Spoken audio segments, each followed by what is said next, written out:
What happens when a country music star who's turned his life around from addiction and prison sits across from a talk show host who thinks she knows better than everyone else?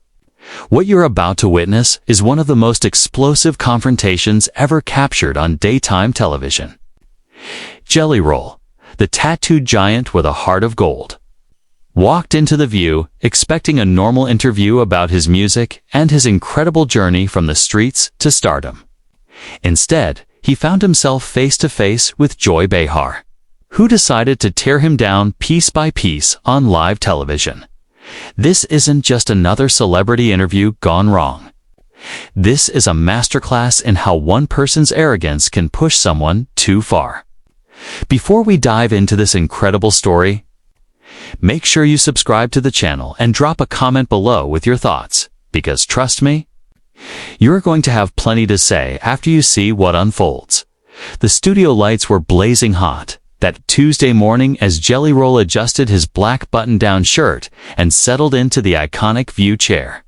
The audience was buzzing with excitement, many of them fans who had followed his remarkable transformation from troubled past to chart-topping success. Whoopi Goldberg had just finished the opening segment, and the energy in the studio felt positive, almost electric. Jelly Roll, whose real name is Jason Deferred, had been looking forward to this interview for weeks. It was a chance to talk about his new album, his advocacy work for criminal justice reform, and maybe inspire some people who are struggling with their own demons. Our next guest has had quite the journey. Whoopi began with her trademark warm smile. From spending time behind bars to topping the country charts, please welcome Jelly Roll. The audience erupted in applause as Jelly Roll waved, his genuine smile lighting up the studio. He had that natural charisma that made people instantly like him. The kind of authenticity you can't fake. "Thank you so much for having me," Jelly Roll said, his deep voice carrying that distinctive southern drawl that had become so recognizable to his millions of fans. "I've been watching this show for years, so this is pretty surreal for me." Sarah N. jumped in first with some softball questions about his music, his collaborations, and his upcoming tour. Jelly Roll answered with the kind of humility and gratitude that had endeared him to fans across the country. He talked about how music had saved his life, how his daughter had motivated him to change, and how he wanted to use his platform to help others who were struggling. "You know," he said, leaning forward slightly, "I think a lot of people look at someone like me and they write me off before they even get to know my story. The tattoos, the past, all of that. But I want people to understand that we all have the capacity to change, to grow, to become better than we were." The audience was hanging on every word. This was the Jelly Roll his fans loved, the vulnerable, honest man who wasn't afraid to admit his mistakes and talk about how he'd overcome them. Alyssa, Era Griffin, asked him about his criminal justice reform work, and his eyes lit up as he described the programs he was supporting to help former inmates reintegrate into society. "I've been where these guys are," he explained, his voice growing more passionate. "I know what it's like to feel like society has given up on you. Like you're never going to be anything more than your worst mistake. But that's not true. People can change. They just need someone to believe in them and give them a real chance." It was at that moment that Joy Behar, who had been sitting quietly with a barely concealed smirk on her face, decided to pounce. She had that look in her eyes that regular viewers of The View knew all too well. The look that said she was about to say something controversial just for the sake of stirring up drama. "Well, that's all very nice and inspirational," Joy said, her voice dripping with condescension. "But let's be real here. You spent years breaking the law. You were involved with drugs. You were in and out of prison. Now you're sitting here talking about second chances like you're some kind of expert on rehabilitation." Its studio fell silent. You could literally feel the energy shift as Joy's words hung in the air. Jelly Roll's smile faded slightly, but he maintained his composure, clearly trying to take the high road. "I think my experience gives me a unique perspective," he replied calmly. "I'm not claiming to be an expert on anything except my own journey. But if sharing my story can help even one person avoid the mistakes I made, then it's worth it." Joy wasn't done. She leaned back in her chair with that self-satisfied expression she wore whenever she thought she was making a particularly clever point. "But don't you think it's a little convenient that now that you're famous and making money, suddenly you're this reformed character?" she pressed.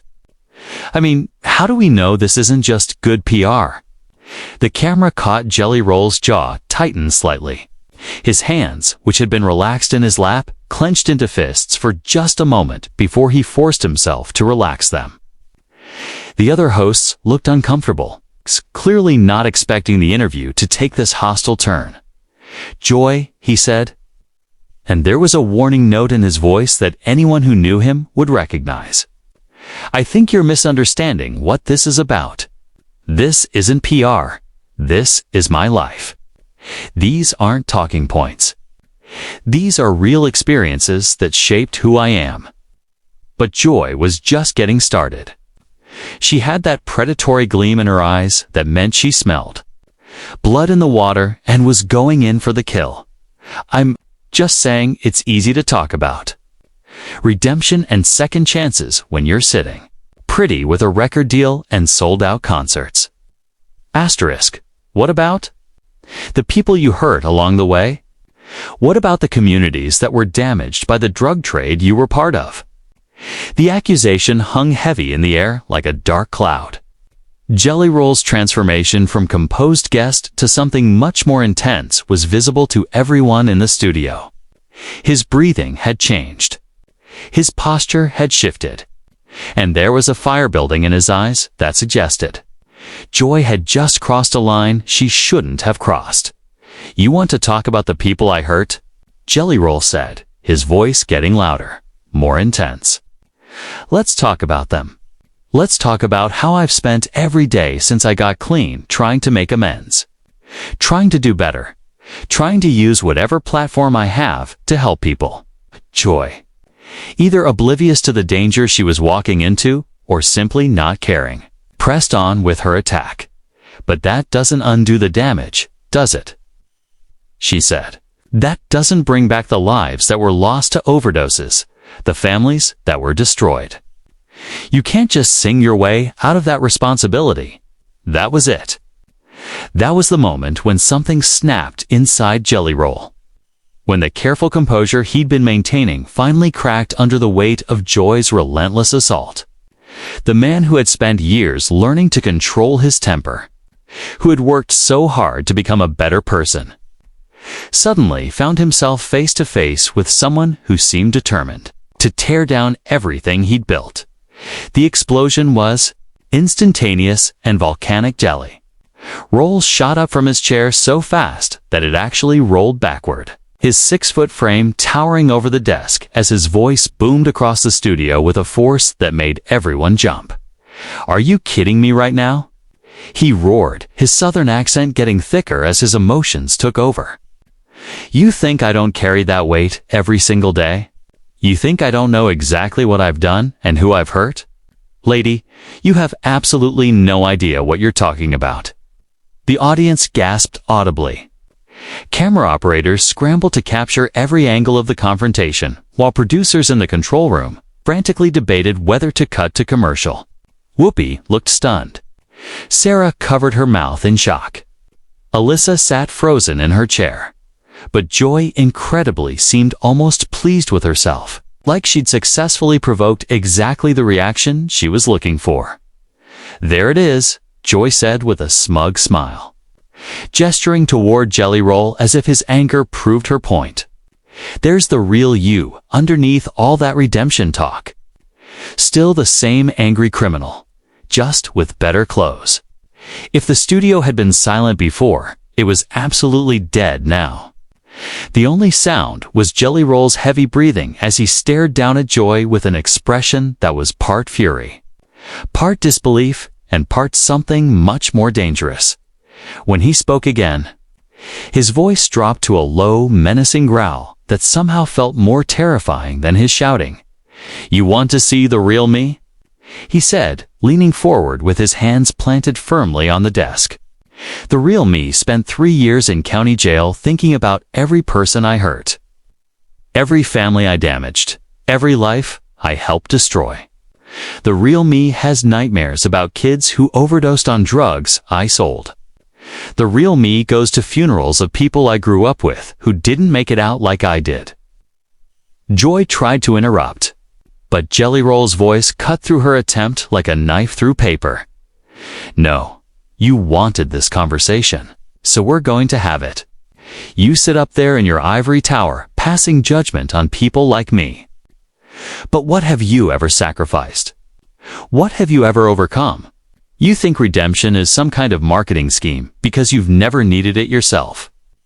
The camera zoomed in on Joy's face, and for the first time since the confrontation began, she looked genuinely uncomfortable.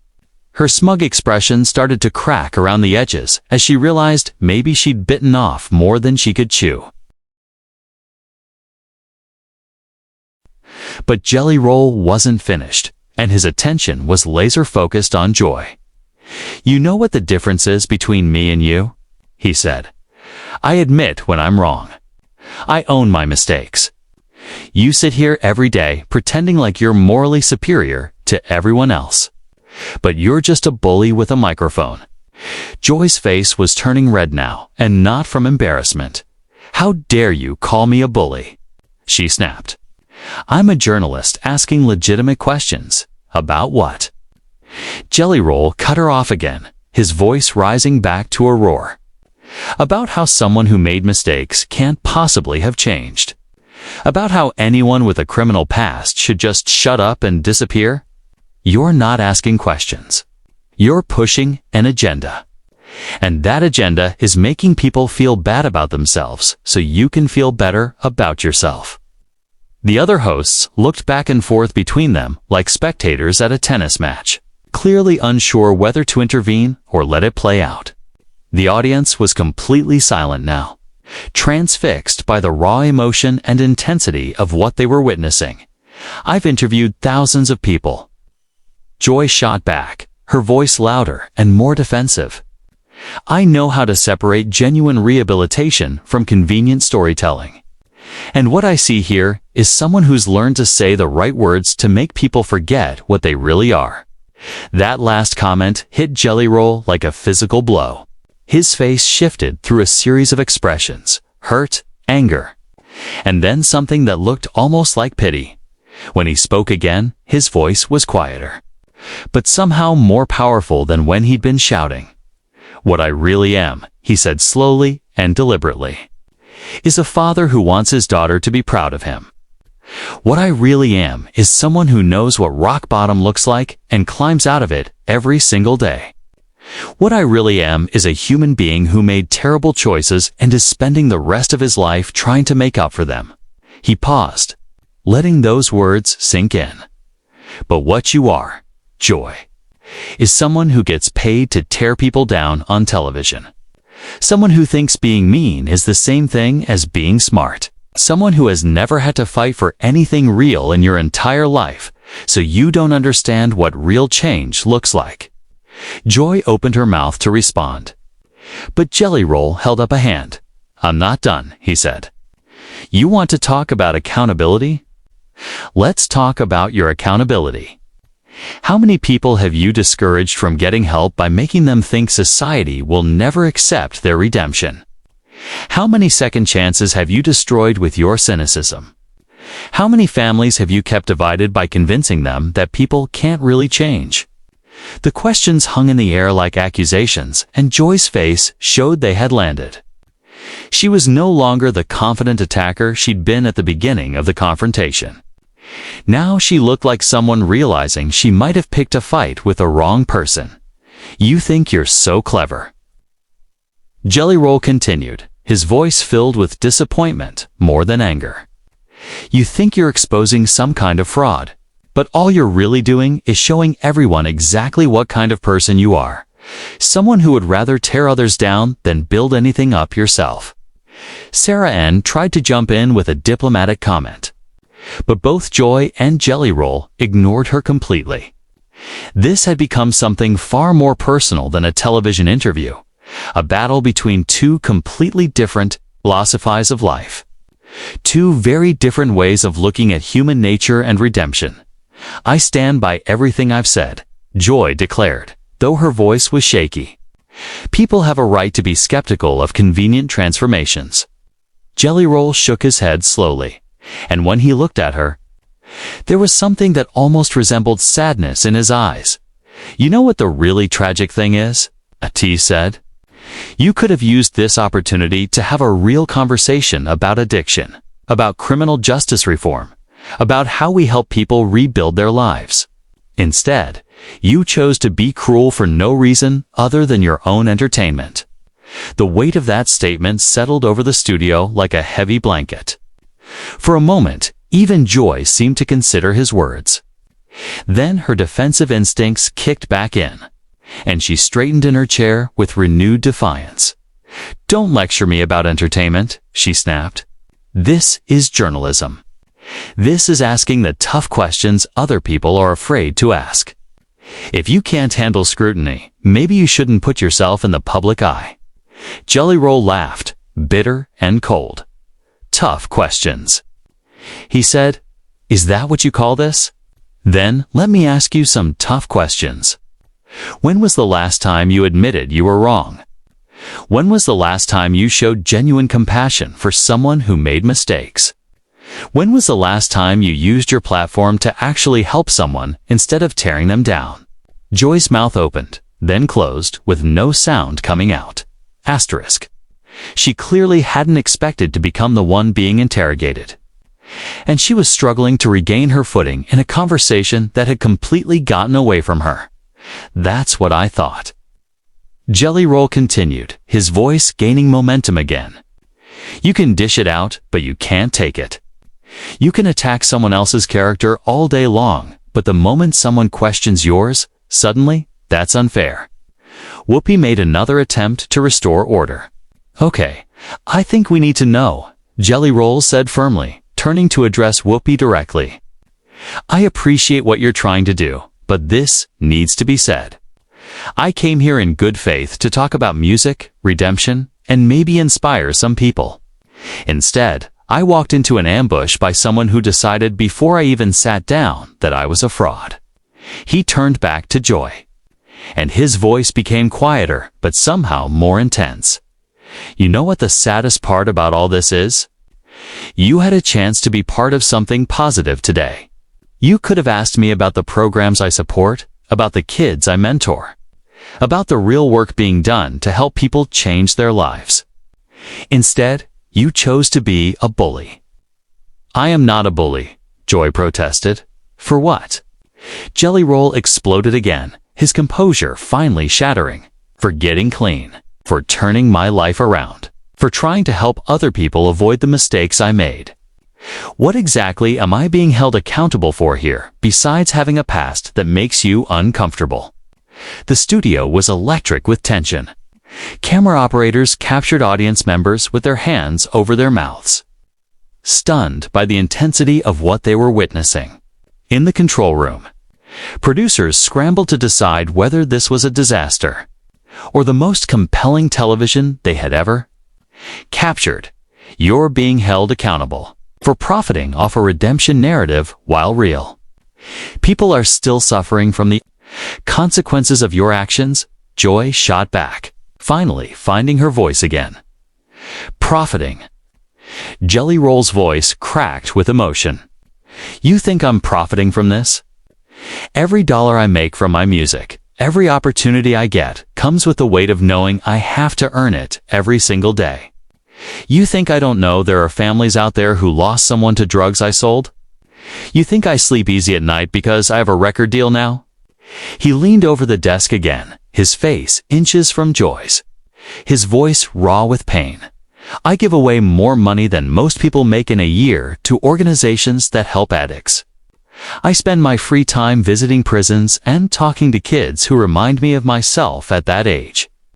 I use every platform I have to tell people they can change their lives if they're willing to do the work." Joy tried to interrupt, but Jelly Roll's voice completely overpowered hers. "But you don't want to hear any of that, do you? Because it doesn't fit your narrative.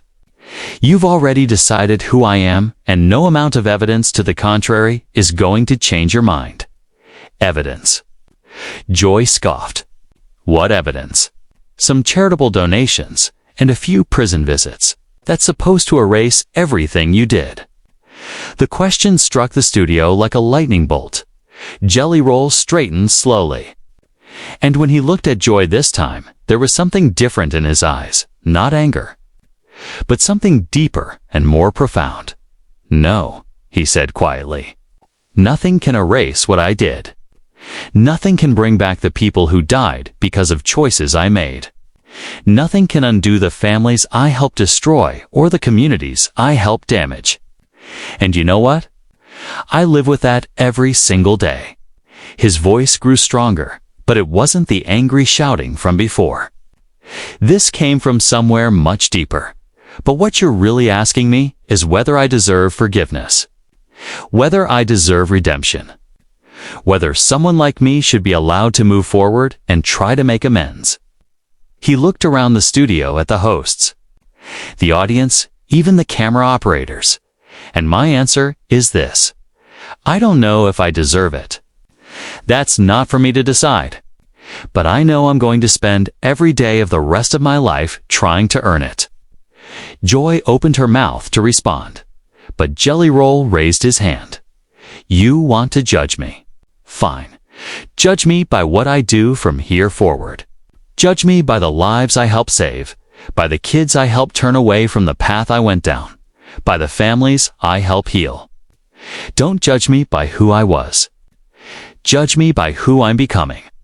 The silence that followed was deafening. Even Joy seemed momentarily speechless in the face of the raw honesty and vulnerability in his words.